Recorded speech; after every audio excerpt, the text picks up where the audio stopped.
या जळगाव पोलिसांतर्फे असे देखील आवाहन करण्यात येत आहे की आपण संवाद ठेवणं अत्यंत आवश्यक आहे.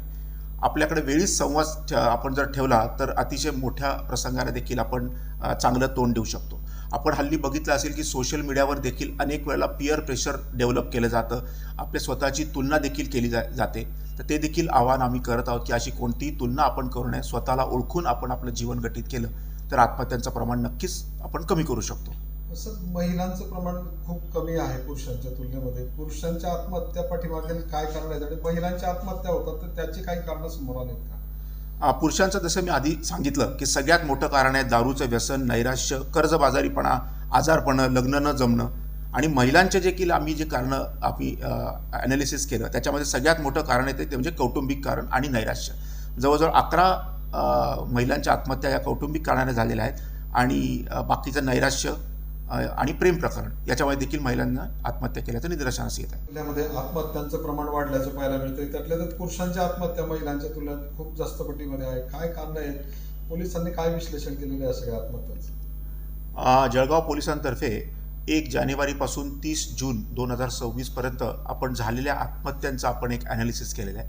त्याच्यामध्ये असं निदर्शनास आलेलं आहे की एकूण 443 आत्महत्या या पहिल्या 6 महिन्यात जळगाव जिल्ह्यामध्ये झालेल्या आहेत. त्याच्यापैकी 383 म्हणजे 90% आत्महत्या ज्या आहेत या पुरुषांच्या आत्महत्या आहेत आणि 10% या महिलांच्या आत्महत्या आहेत.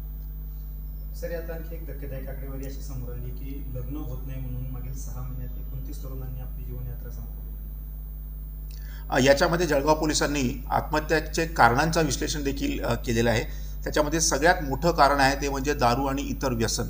जवळजवळ 90 आत्महत्या याच्यामुळे झालेल्या आहेत. त्याच्यानंतरचं कारण आहे नैराश्य, कौटुंबिक कारणे, कर्जबाजारी आणि जर तुम्ही म्हणाला तशा 29 आत्महत्या या पुरुषांनी लग्न न झाल्यामुळे देखील केलेल्या असं सर्वेमध्ये निदर्शनास आलेलं आहे. सर, जे तरुण आत्महत्या करण्याच्या विचारात आहेत त्यांच्यासाठी पोलिसांच्या वतीने काय सल्ला असणार आहे किंवा त्यांच्या परिवारासाठी तुम्ही काय सांगणार? आपण ही जर आकडेवारी बघितली तर जळगाव जिल्ह्यामध्ये दररोज साधारणतः 3 आत्महत्या जळगाव जिल्ह्यामध्ये होत आहेत आणि त्याच्यामध्ये अनेक कारणं देखील आहेत. त्याच्यामुळे पोलिसांतर्फे देखील असे आवाहन करण्यात येत आहे की कोणत्याही अतिरेक व्यसनांचा आपण करू नये, कोणतंही अतिशय मोठं कर्ज आपण देखील काढू नये. पालकांनी देखील आपल्या पाल्याशी सुसंवाद ठेवणं देखील आवश्यक आहे. आणि एक आवाहन असं देखील आम्ही करत आहोत की आपल्याला जर असं कोणी आढळलं तर आपण डायल 112 या आमच्या सर्व्हिसवर तात्काळ कळवणं आवश्यक आहे, जेणेकरून आपण त्याच्यापर्यंत पोहोचू शकतो. अडचणी कोणाच्या आयुष्यात नाही आहेत. एक सर्वसामान्य माणसाच्या आयुष्यात देखील अडचणी आहेत.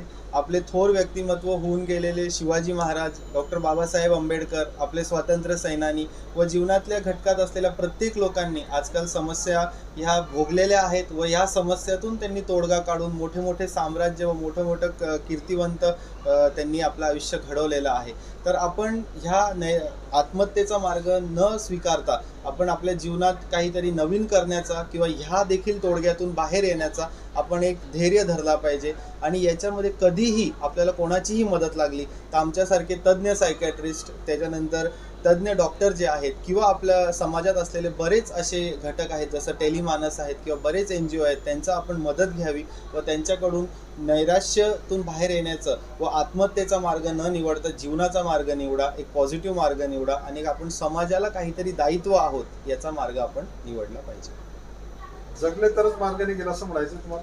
येस, जगले तरच मार्ग निघेल साहेब. जेव्हा आपण जगू त्या जगण्यातूनच आपल्याला वेगवेगळे पर्याय कळतील, समस्यातून बाहेर येण्याचा आपल्याला मार्ग कळेल. आणि life is not once more, everything is once more, but life is just once. म्हणून लाईफ कायम राहत नाही, ती बदलू शकते. येस, कोणतीही परिस्थिती कायम राहत नाही. जीवनाचा आकल जो आहे तो एक कॉमन ग्राफ नसून त्याच्यामध्ये उतार चढाव असतो आणि जो उतार चढावांना तोंड देऊ शकतो त्यालाच आपण खरा लढवय्या किंवा त्यालाच आपण आयुष्यामध्ये खरा यशस्वी माणूस म्हणतो. अडचणींवर लक्ष न देता मी आज माझ्याकडे नोकरी नाही आहे, आज माझ्याकडे मुलगी नाही आहे, आज माझ्याकडे पैसा नाही आहे, ह्या गोष्टींना लक्ष न देता आपण त्याच्यावर काय तोडगा काढू शकतो किंवा असलेल्या परिस्थितीमध्ये आपण कसे खुश राहू शकतो याच्याकडे आपल्याला लक्ष द्यायचं आहे. आत्महत्या हा मार्ग नाही आहे, जीवन हाच एक मार्ग आहे आणि जीवनातूनच आपण पुढे आयुष्याला एक नवी प्रगती देऊ शकतो. आपलं नाव? माझं नाव doctor Aniruddh Salunke, MBBS MD psychiatrist. मी परमनंट आणि प्रोग्राम ऑफिसर आहे जिल्हा रुग्णालय जळगाव.